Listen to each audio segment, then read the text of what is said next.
안녕하세요.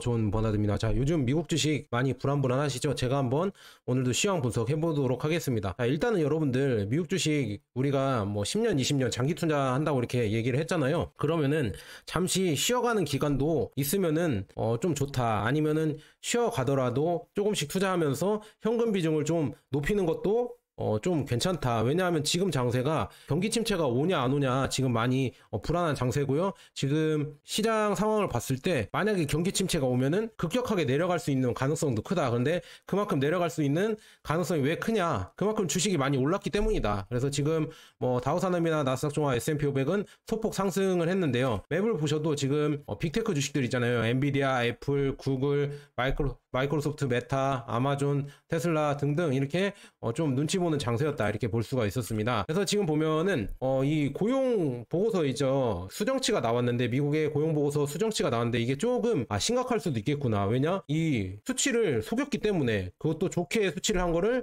나쁜 수치를 좋게 이렇게 속였기 때문에 지금 이제 앞으로 진짜 경기 침체가 올 수도 있겠구나 이런 게 우리가 너무 낙관적이었다 이런 상황이었거든요. 한번 보도록 하겠습니다. 자, 미국이 지금 올해 3월까지 연간 고용 증가가 290만 개에서 208만 개로 하향했다. 그래서 이게 무슨 일인가 이렇게 보니까 지금 고용 보고서가 이렇게 나왔는데 일자리 연간 증가폭이 기존보다 11만 8천 개가 하향됐다 이렇게 나와 있거든요. 그래서 쭉 보니까 작년 4월부터 올해 3월까지 미국 일자리 증가폭이 종전 발표된 수치보다 290만 명보다 약 30% 낮았다. 그래서 월간 기준으로는 이 기간 일자리 증가폭이 종전 24만 6천 명에서 여기 나와 있죠. 17만 7천 명으로 하향 조정됐다. 이 같은 하향 조정폭은 지난 2009년 이후 가장 컸다고. 이게 중요한 거죠. 2009년 이후 가장 컸다고 CNBC 방송은 전했다. 그래서 지금 이게 이가 원래는 기존에 발표한 노동부에서 발표한 일자리 이걸로 생각을 해서 주식도 오르고 우리가 투자도 했었는데 이 발표한 수정치에 보면은 그게 잘못했었다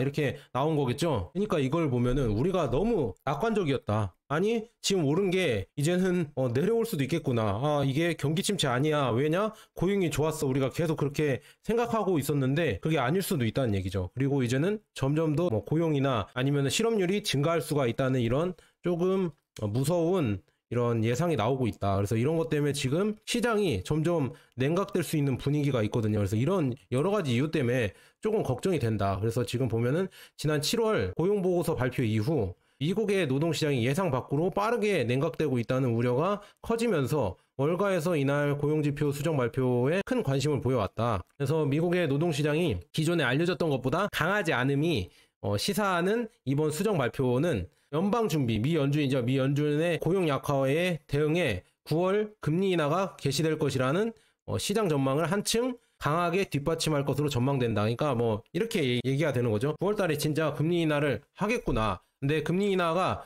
0.25가 아니라 거의 뭐 금리 인하는 기정사실이지만 0.25가 아니라 0으로 할 수도 있겠구나 이런 예상이 나오고 있다. 그래서 이거를 여러분들 잘 보셔야 됩니다. 그래서 금리 인하가 급격하게 될 수가 있다. 근데 이걸 너무 좋아하시면 안 돼요. 왜냐? 경기 침체 위기 때문에 금리 인하를 급하게 하는 거기 때문에 그렇게 좋은 상황은 아니다. 이렇게 볼 수가 있고요. 시장은 23일 잭슨홀 연례 심포지엄 여기에서 예정된 제롬 파월 연준위원장 연설을 기다리며 촉구 세우고 있다. 그러니까 이거와 어떤 얘기를 하냐? 금리 인하에 대해서 어떻게 얘기를 할까? 이거를 예의주시하고 있다 이렇게 볼 수가 있겠죠. 그래서 LPL 파이낸셜 제프리 로치 수석 이코노미스트는 노동시장이 애초에 발표됐던 것보다 약했던 것으로 보인다. 그러면서 악화되는 노동시장은 연준이 물가와 고용 두 목표를 모두 중시하게 할 것이다. 투자자들은 연준이 9월 금리 인하에 대비해 시장을 준비시킬 것으로 예상할 것이다. 이렇게 나와 있네요. 그래서 금리 인하는 거의 뭐 기정 사실화 됐다. 그래서 금리 인하를 하는데 뭐 이미 뭐 기적의 선반영 뭐 이런 얘기가 있잖아요. 그래서 이미 지금 시장은 선반영이 됐을 수도 있다. 이렇게 오른 게 이렇게 볼 수가 있고요. 그 다음에 요즘 지금 미국 경기가 그렇게 좋지 않을 것 같다. 이 고용 보고치도 수정치도 안 좋게 나왔잖아요. 그런 이유가 지금 보면은 제너럴 모터스나 포드나 완성차 업계에도 지금 전기차 전환을 재검토하고 있고요. 그 다음에 스탈란티스도 지금 공장을 이렇게 전기차 공장을 위해서 확장 공사를 짓다가 그게 무산됐잖아요. 그래서 점점 이런 거 보면서 보조금도 삭감되고 전기차 이런 이쪽으로 가는 것도 점점 늦춰지면서 뭔가 산업적인 측면에서 새로운 돌파구가 많이 나오지 않고 있다, 이렇게 볼 수가 있고요. 그 다음에 조금 보시면은 이게 지금 제가 걱정이 된다고 했었죠. 반도체 왕 인텔의 몰락. 인텔이 지금 반도체를 미국에서 미국 경제가 잘 돌아가고 이게 내수가 촉진되면서 경제가 진짜 잘 돌아간다, 이렇게 할 수 있는 거는 중산층이 늘어나면서 소비가 늘어나야 되거든요. 그런데 이 중산층을 늘릴 수 있는 방법은 여러 가지가 있겠지만 결국은 일자리를 늘려야 돼요. 특히나 양질의 일자리를 늘려야 되는데, 이 반도체 관련해서 이 양질의 일자리를 늘리기 위해서 반도체 관련해서 인텔을 미국에서 반도체 공장을 지어서 이렇게 반도체 제조를 하려고 했는데 그게 좀 삐그덕거리고 있다, 잘 안 되고 있다. 미국에서 생산하려고 하니까 오히려 잘 안 되고 있는 지금 상황이다. 그래서 지금 뭐 소프트뱅크랑 같이 투자를 해서 AI 협력 협상도도 하고 있었는데 그게 다 결렬이 되면서 잘 되지 않고 있다, 이렇게 나와 있네요. 그래서 반도체가 이게 만드는 게 쉽지 않거든요. 인프라도 있어야 되고 인력도 있어야 되고 그다음에 이 제조업을 계속 추진한다는 게 미국 입장에서는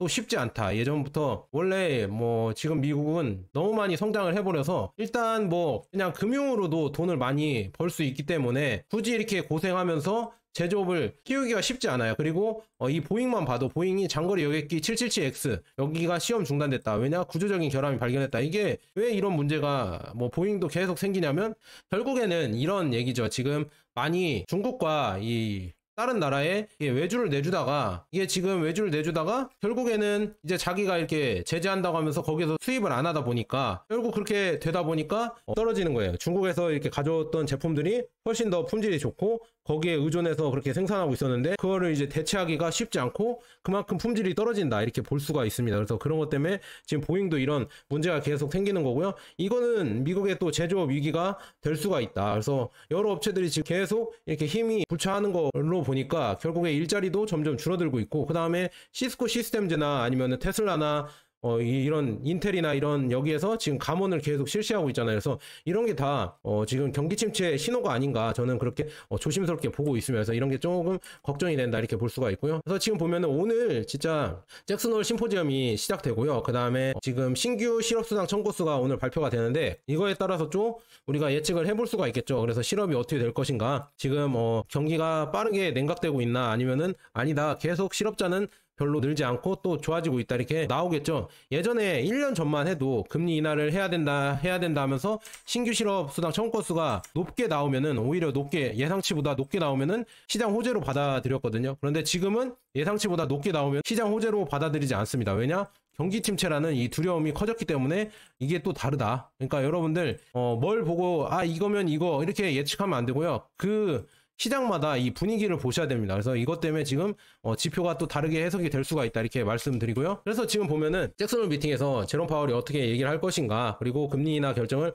어떻게 날 것인가, 이런 것 때문에 지금 미국 주가가 흔들릴 수도 있다. 그래서 우리는 투자를 어떻게 해야 되냐? 그냥 좀 관망을 하셨으면 좋겠어요. 존버는 뭐 굳이 베팅을 안 하잖아요. 이렇게 어지러울 때는 굳이 베팅을 안 한다. 그냥 기다렸다가, 특히나 9일날 엔비디아 실적이 나오잖아요. 엔비디아 실적이 나온 다음에 그냥 선택을 해보겠다. 굳이 베팅을 안 한다. 그리고 중요한 건 엔비디아가 미국 주시장에서 가장 큰 위협 중 하나가 됐다. 그래서 매우 과대평가되었다, 이렇게 말도 나오는데요. 그 이유가 뭐냐면 이 S&P 500이나 나스닥 100 상승에 거의 뭐 절반 이상이 엔비디아의 상승이 있었다. 그래서 가격 대비해서 매출 비율만 봐도 엔비디아가 39배거든요. 9배인데 지금 보면은 마이크로소프트가 13배예요. PER 말하는 거예요. PER이. 그 다음에 S&P 500이 3배, 그 다음에 애플이 9배, 구글이 6배입니다. 그래서 엔비디아만 유독 많이 지금 마소랑 분석해도 3배 이상이 지금 PER이 높다. 그래서 엔비디아가 S&P 500의 하락장으로 끌어내릴까, 뭐 이런 얘기가 나와 있는데 엔비디아에 너무 우리가 목을 메고 있다. 그래서 엔비디아의 실적이 29일 날 나오는데 만약에 좋지 않게 나온다고 하면 시장 폭락을 진짜 우리가 견뎌내야 된다. 그래서 이런 폭락을 여러분들 잘 생각해 보시고요. 그러면 저한테 이렇게 물어보실 수도 있어요. 엔비디아 만약에 실적이 잘 나왔다, 실적이 잘 나와서 폭등하면 어떻게 하냐? 그러면 여러분들 그냥 그걸 즐기세요. 굳이 지금 뭐 우리가 뭐 트레이더로 베팅하는 거 아니잖아요. 기존에 들고 있는, 여러분들 기존에 들고 있는 주식들 있잖아요. 그게 오르니까 좋은 거고요. 무슨 말인지 아시겠죠? 우리가 시장 폭락한 걸 대비해서 다 팔 건 아니잖아요. 그래서 기존에 주식들이 오르니까 그냥 좋고, 더 기다렸다 또 이제 나중에 또 매수 들어가면 되잖아요. 이제 방향성이 나왔으니까. 그런데 역으로 봤을 때 엔비디아가 폭락을 한다. 실적이 안 좋아서 이제 폭락을 한다고 하면은 그때 되면 기존 주식들이 빠질 텐데 우리가 이렇게 또 몰빵하고 있었으면 다 빠질 텐데 그것보다는 현금을 좀 갖고 우리가 좀 지켜봤더라면 이 내려올 때 싼 가격에 줍줍할 수 있겠죠. 그래서 이런 걸로 여러분들 리스크를 줄여야 됩니다. 그래서 굳이 뭐 주식에 다 몰빵해라 이렇게 하는 거는 뭐 어떻게 보면 멘탈 갑이신 분들은 좋은 투자 이런 기술일 수도 있겠지만 그런데 그 기술도 길게 투자해야 됩니다. 뭐 1년 2년이 아니라 10년 20년 해야 그렇게 될 수가 있고요. 그래서 중요한 거는 여러분들 엔비디아 실적을 보고 나서 그때 들어가도 괜찮다. 존버는 어떻게 할 거냐? 그때 들어가겠습니다. 엔비디아 실적을 한번 보고 어떻게 시장이 결정되는지 그런 거 생각해보고 들어가겠다 이렇게 말씀드립니다. 그런데 중요한 거는 엔비디아가 고점 아니냐. 왜냐 젠순왕 엔비디아 CEO가 1000억 가까이 매도를 했다. 고점에서 엔비디아 CEO가 매도를 했습니다. 그리고 인텔이나 뭐 다른 기업들도 내부자들이 계속 아마존도 그렇고요. 주식들을 팔고 있어요. 이걸 왜 팔까? 시장이 좋다고 하면 팔지 않을 텐데 예전에 일론 머스크도 테슬라가 뭐 $300, $400 넘었을 때 그때 뭐 대량 매도했었잖아요. 그러면서 X를 샀었죠, 트위터를. 그래서 이런 거 보면서 왜 매도를 할까 이런 걸 한번 생각해봤습니다. 그렇게 생각해봤는데 제가 봤을 때는 AI가 지금 어느 정도 고점이 아닐까. 왜 그러냐면 지금 AI에 수십억 달러 투자한 마이크로소프트도 클라우드 매출 전망이 축소가 됐다. 그래서 클라우드 매출이 38억에서 뭐 241억 달러로 지금 16% 하향 조정했다. 그래서 지금 쭉 보면은 AI 클라우드 이런 사업이 그렇게 막 엄청난 성장을 할 것 같지 않아서 이렇게 줄인 거라고 저는 보고 있거든요. 그래서 이런 거 보면서 점점 CEO들이나 이런 여러 가지 회사들이 지금 투자를 점점 줄이고 있다. 그래서 조금 조심을 하고 있다. 마이크로소프트마저도 이제 클라우드 이런 데에서 좀 둔화를 생각을 해서 이제 투자를 점점 줄이는 지금 상황이다. 그래서 이런 걸 여러분들 잘 보셔야 됩니다. 이런 투자를 줄여가는 거를 잘 보시고요. 그 다음에 중요한 거는 우리가 버핏 지수 보면서 버핏 지수가 지금 보면 예전에 팬데믹 이후로 진짜 고점이다 이렇게 얘기가 나오고 있고요. 그 다음에 워렌 버핏조차도 지금 애플을 50% 팔고 지분을 50% 거의 팔았잖아요. 절반을 팔고 현금을 지금 포트에서 50% 정도를 들고 있습니다. 그래서 이걸 왜 버핏은 들고 있을까? 버핏이 바보가 아닌데 버핏은 장기 투자를 하고 장기 투자에 대한 이런 이익이 얼마나 좋은지 제대로 아는 사람인데 왜 지금 이 시점에서 현금을 50% 들고 있을까? 이걸 잘 생각해 보셔야 됩니다. 그러니까 애플이 아니라 죄송합니다. 버핏의 버크셔에서의 지금 역대급 현금 비중을 갖고 있다고 했잖아요. 이런 거 보면은 지금 뭔가 버핏도 위기를 보는 거 아닌가 이렇게 볼 수가 있거든요. 그래서 여러분들도 이걸 잘 보셔야 됩니다. 버핏이 왜 현금을 들고 있을까? 만약에 버핏이 틀릴 수도 있어요. 그런데 버핏이 틀릴 확률보다 우리가 틀릴 확률이 크지 않을까 이런 거를 여러분들 잘 생각해 보시고요. 우리는 어떻게 해야 된다? 우리도 현금을 좀 들고 있자. 우리도 너무 몰빵하지 말고 지금 이 시점에서는 너무 막 지르지 말고 그리고 지르는 시점은 지났잖아요. 지금 차트로만 봐도 많이 고점에 왔잖아요. 그래서 굳이 그렇게 많이 지르지 마라 이렇게 말씀드리고요.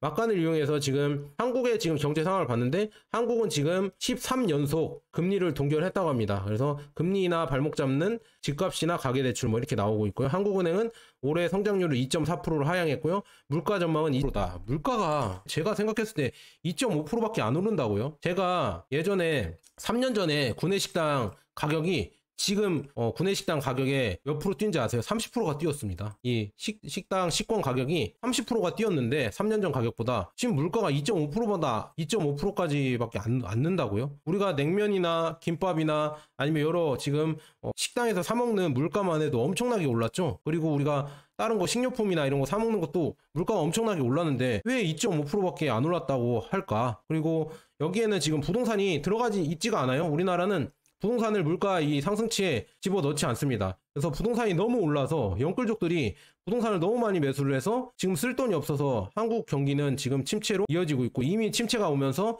내려오고 있는데 모르겠습니다. 지금 우리나라는 답이 없습니다. 그래서 제가 매번 말씀드리잖아요. 국내 주식에는 투자하는 거 아니다. 국내 원화 자산을 많이 들고 있는 거 아니다. 달러나 금이나 아니면은 미국 주식으로 들고 계셔라. 국내 원화자산 크게 들고 있으면 나중에 후회를 할 것이다. 환율도 계속 나중에는 또 오르기 때문에 지금은 떨어졌지만 그래서 그렇게 크게 들고 있을 필요 없다. 제가 말씀드렸죠. 그거 여러분들 잘 상기하시면서 투자에 참고하셨으면 좋겠고요. 그 다음에 지금 보면은 원달러 지금 추이가 그러니까 달러가 약세가 되면서 원달러도 이렇게 많이 떨어졌어요.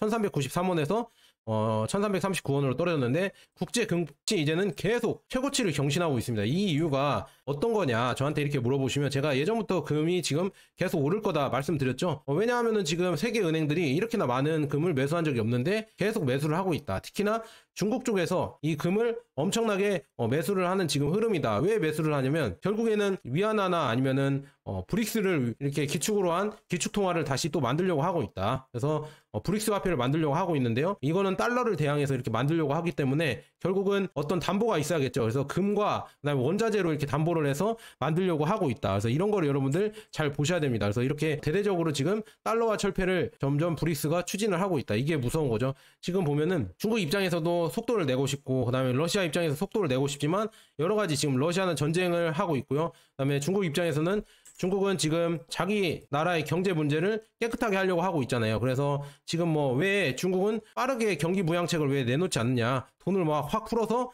경기를 부양하지 않느냐 저한테 물어보거나 아니면 그렇게 생각하시는 분들이 있잖아요. 근데 중국 입장에서는 미국처럼 그렇게 돈을 확 풀어서 경기를 부양하고 경기를 좋게 하면은 나중에 부작용이 크다. 우리가 지금 이 회원국들이랑 합쳐서 브릭스 통화를 만들어야 되는데 그게 뭐 위안화 기반이든 아니면은 브릭스 통화를 만들어서 브릭스 경제 체제를 만들면은 결국에는 이 경기가 탄탄한 나라가 더 잘 나가게 되어 있거든요. 그래서 그런 걸 대비하면서 경기를 탄탄하게 하려고 지금 빠르게 이렇게 뭐 구조 조정이나 아니면은 돈을 투입해서 경기 부양을 하지 않는 것 같다. 그래서 천천히 이렇게 하면서 지금 뭐 디레버리징이라고 하죠. 부동산도 점점 이제 부채를 줄이고 있고요. 그다음에 여러 가지 경제 문제들을 다 점점 착실하게 해소를 하고 있다. 이렇게 볼 수가 있고요. 그다음에 이제 브릭스가 이렇게 계속 뜬다고 하면은 결국에 여기에 대한 뭐 미국도 제재를 했었잖아요. 뭐 전쟁으로 제재하는 게 아니라 화폐 전쟁도 있거든요. 화폐 그 경제적 제재로 지금 이렇게 하이브리드 전쟁이라고 하잖아요. 이제 경제적으로도 전쟁을 하고 있습니다. 그래서 러시아나 중국을 상대로 계속 미국이 제재를 하고 있잖아요. 근데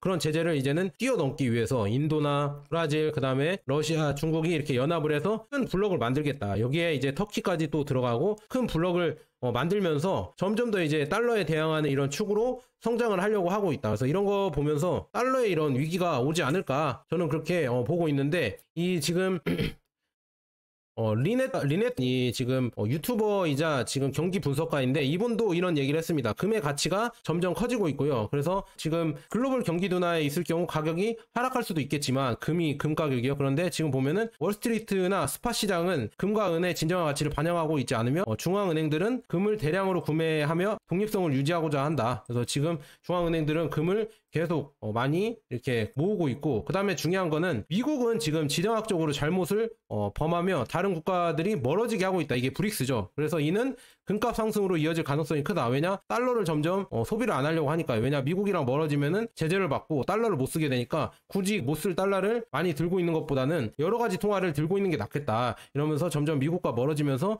금값을 금을 더 매입하고 있다. 이렇게 볼 수가 있고요. 또한 많은 국가들이 미국이나 유럽 외에 동쪽으로 권력이 이동하고 있으며 이게 중요한 거죠. 이제는 경제 권력이나 아니면은 세계 문화 권력, 그 다음에 군사 권력도 이제는 미국이나 유럽에서 이제 서에서 동으로 옮겨가고 있다. 아시아 쪽으로 권력이 이동하고 있다. 그래서 러시아도 지금 아시아 쪽 인도나 중국 이런 지금 북한까지 챙기면서 결국에는 이 아시아로 이제 러시아가 힘을 모으고 있잖아요. 그래서 이는 금에 대한 재투자 및 국외 자산 회수로 이어지고 있다. 그래서 이렇게 지금 점점 바뀌고 있다. 이 권력이 이제 아시아 쪽으로 아시아가 이제 점점 커지고 있습니다. 그래서 이런 걸 여러분들 잘 생각하시고요. 브릭스 국가들은 새로운 글로벌 금융 시스템을 구축하기 위해서 힘쓰고 있으며 미국은 이러한 변화에 대한 심각성을 인식해야 한다. 근데 아직 심각성을 인식 못하고 있죠. 그래서 레이 달리오도 계속 지금 막 이거를 비판을 한 겁니다. 미국이 진짜 국채를 너무 많이 발행하지 말고 부채를 늘리면 안 된다. 그리고 지금 달러 사용이 점점 줄어들고 있다. 지금 IMF에서도 대체기금에 관련해서 뭐 이런 얘기를 했고 내부 통화에 대해서 이렇게 얘기를 했지만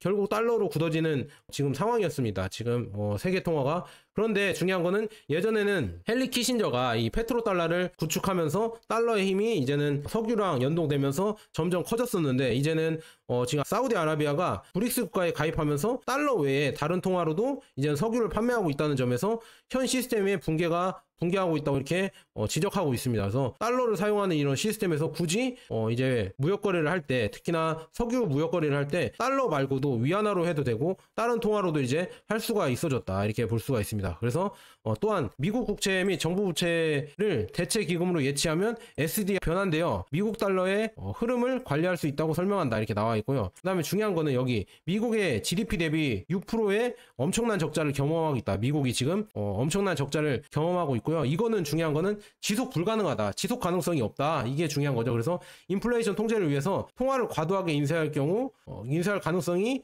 없다. 큰일 납니다. 근데 지금 이렇게 계속 통화를 이제 계속 적자를 내면서 계속 부채를 늘려가면서 간다고 하면은 통화를 계속 발행을 해야 되거든요. 그러면은 이분은 하이퍼 인플레이션이 올 수도 있다. 이런 걸 예상했습니다. 이거에 대한 내용은 다음에 자세하게 얘기를 해드릴게요. 그래서 이런 예상이 나오고 있다. 그래서 조금 걱정입니다. 그래서 이런 거 보면서 결국 달러가 좀 약해지면서 이제는 금이 좀 올라가겠구나 이렇게 볼 수가 있고요. 이게 앞으로 지속될 수도 있겠구나. 이거를 여러분들 잘 보셔야 됩니다. 그래서 미국이 옳은 선택을 해야 될 텐데 조금 이런 게 제 입장에서 걱정이 된다 이렇게 볼 수가 있습니다. 그래서 일단 여러분들 우리는 어떻게 해야 되냐, 불안하긴 하니까 투자를 하고 싶어도 조금만 참으면서, 지금 뭐 굳이 뭐 매일 투자하라는 건 아닙니다. 여러분들 한두 달 쉬는 것도 나쁘지 않아요. 그래서 좀 쉬면서 현금을 모으면서 시장을 바라보자. 그래서 특히나 세배 레버리지 하시는 분들은 진짜 조금은 조심하셔야 된다. 조심할 때가 왔다 이렇게 말씀드립니다. 그래서 우리가 투자하고 있는 나스닥백이나 나스닥 세배 레버리지 TQQQ나 특히나 TQQQ 속슬은 여러분들 모르겠어요. 큰 수익을 가져다 줄 수도 있겠지만 좀 지금 이 시점에서는 조심하셔야 된다. 굳이 많이 질릴 필요가 없다. 지금 조금 위험한 지금 상황 같거든요. 그래서 여러분들 좀 조심하시고요. 차라리 모으실 거면 이거나 좀 안전하게 S&P 500, 뭐 SCHD 있잖아요. SCHD나 아니면은 뭐 에이스 금현물 이 정도 ETF만 여러분들이 꾸준히 지금 이 시점에서는 모아가는 게 낫지 않을까. 다른 거는 좀 위험할 수도 있습니다. 그래서 이거를 여러분들 잘 참고하셔라 이렇게 말씀드립니다. 그래서 앞으로 금리 인하가 있을 텐데 일단은 뭐 금리 인하를 한다고 해서 시장이 뭐 급등할 것 같냐, 그거는 저는 그렇게 동의를 하지 않고요. 일단은 좀 더 지켜 봐야 될 것 같다. 결론은 여러분들 진짜 지금 시장에서는 모르시면은 그냥 기다리시면 됩니다. 그래서 그렇게 말씀드립니다. 자, 여기까지 좋은 버나드였습니다. 여러분 감사합니다.